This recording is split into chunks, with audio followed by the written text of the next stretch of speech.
Magandang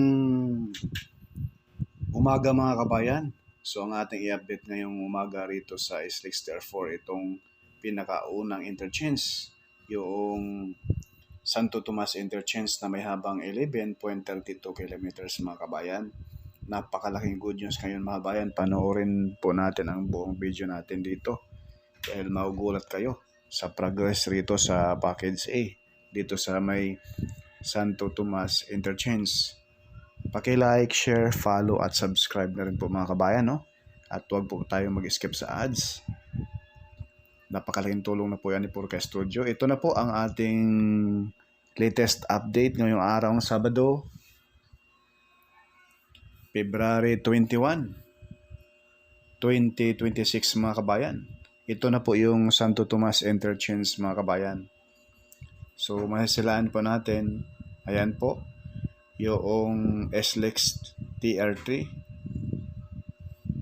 Yung kaharap sa ating kamera ay papuntang Calamba to Manila. So ayan na po mga kabayan. Napakalaking good news. Nakita nyo sa bandang kaliwa? Kulay puti. Yan na po. Last update natin rito, last 3 weeks, no? So wala pang simento yan sa baba natin. Itong trumpet design na to. Ayan. So sa ngayon, ayan na po. Napakalaking good news mga kabayan. Dati ay buhangin pa lang na ilatag dyan. Base course pala ang. Pero ngayon, andyan na. Inumpisahan na po. Bali, 2 lane ang nailatag na rin ni mga kabayan sa mismong circle.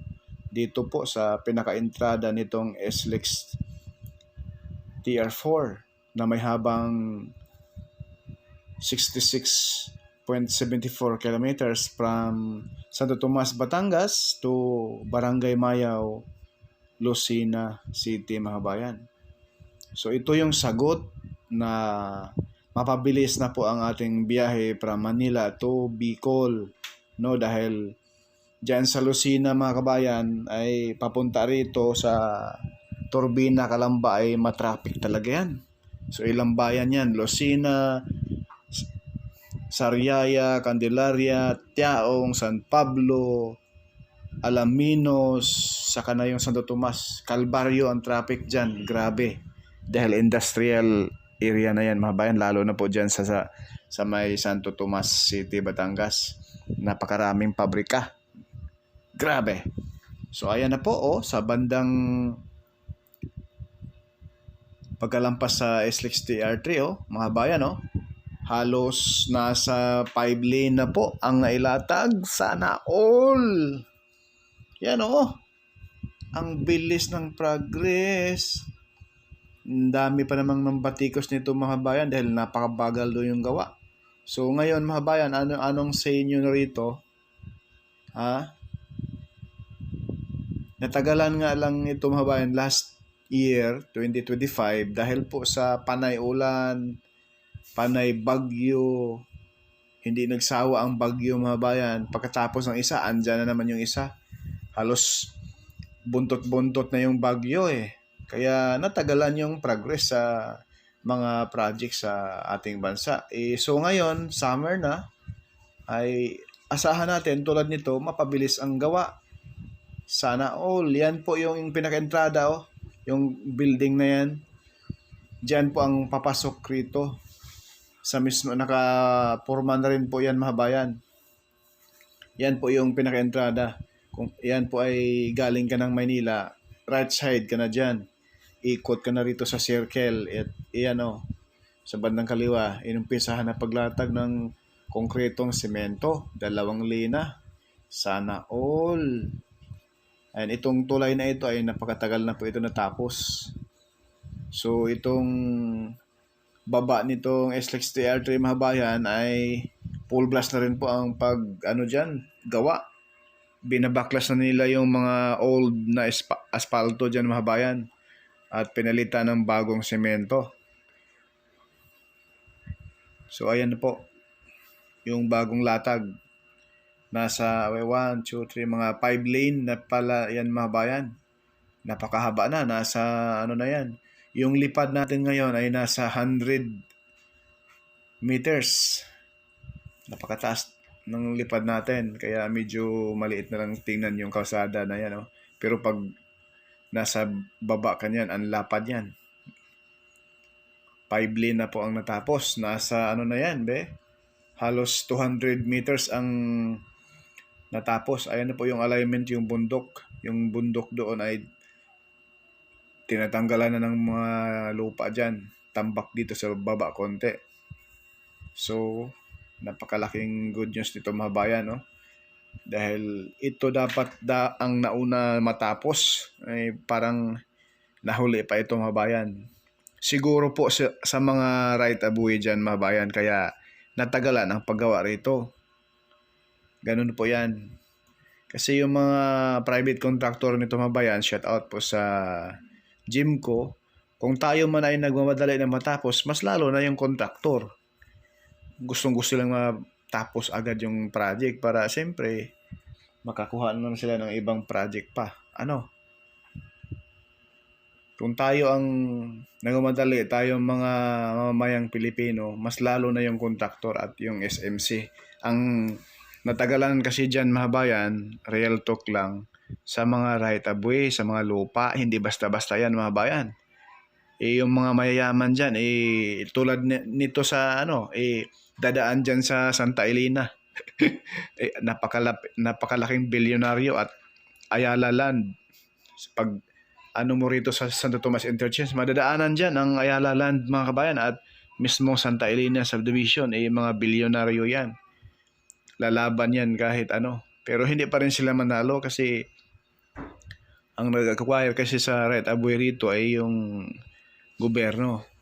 Kaya wala magawa kahit gaano kapakabilyonaryo pag gagamitin talaga at dadaan yung mga expressway, mga kalsada sa lupa mo. Kahit building mo pa, mayayari pa din. So ito, lipat tayo sa kabila. Ito yung nasisilayan natin kanina. Dito sa portion na ito, ay papasok po ito sa isang subdivision. Ito na po yan po, yung poste na yan, nadambuhalang poste. Magkakaroon rito ng tulay. Dahil yung pakanan rito mabayan, yung papasok ay papasok doon sa Ayala Golf. Sa right side natin. Ipakita ko po sa inyo mga kabayan yung napakagandang golf ng Ayala rito. So, dito tayo lumipat. Papuntahin natin yung ating camera, ating drone doon sa malapit sa pinaka-interchange, no? So, dito sa portion na ito mga bayan, posible dito ilalagay yung toll gate sa portion na ito. Kaya napakalapad nito. Sobrang lapad dito mga bayan. Ang lapad ang tambak dito sa baba natin.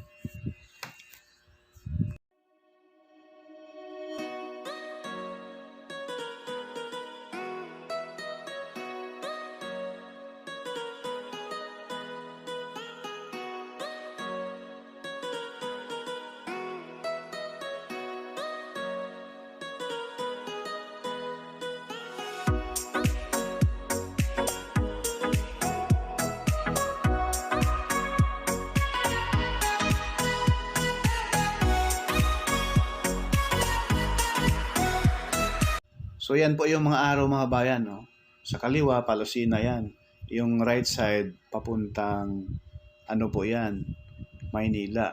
So ito yung pinaka-align sa gitna mga kabayan. 1, 2, 3, 4, 5. Nasa 6 lane na pala ito na ilatag rito. 5 lane. So, 6 lane nga. 6 na lane na po ang nalatag mga bayan. Nasa 200 meters na ito. Napakahaba na pala to. At yung doon sa circle mismo, may nailatag na rin na 2 lane. Napakalaking good news nito mga bayan. So, pa-share na rin sa ating mga upload, no? At sa ating FB page. Maraming salamat. So, ngayon mga bayan, ay yung next update natin ito, asahan natin dito sa portion na ito ay matapos na ito, no? Itong portion na ito dahil ito ay paspasan na rin po ngayon. So hindi na lang natin palapitin ng husto yung drone natin dahil doon na yung drone natin kaganina, no? Pinalapit natin doon sa kabilang side. Medyo ang lakas na rin ng hangin, grabe.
So ayan na po yung bundok mga kabayan na matatamaan. Binabaklas na yung lupa dyan. No? At itambak dito sa kabilang side at doon sa kabilang side sa may geothermal. May mga upload na rin po tayo dyan. Kaso hindi lang natin mapataasan ng husto yung drone natin sa gawa po ng sobrang lakas ng hangin. Tinatangayan na yung drone natin mga kabayan. So ayan po, masisilayan po natin ang napakaganda ng view ng Mount Makiling. Grabe, sobra mga kabayan.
pasensya po kayo mga kabayan ha na medyo tabingi yung ating kuha sa drone natin dahil sa sobrang lakas ng hangin.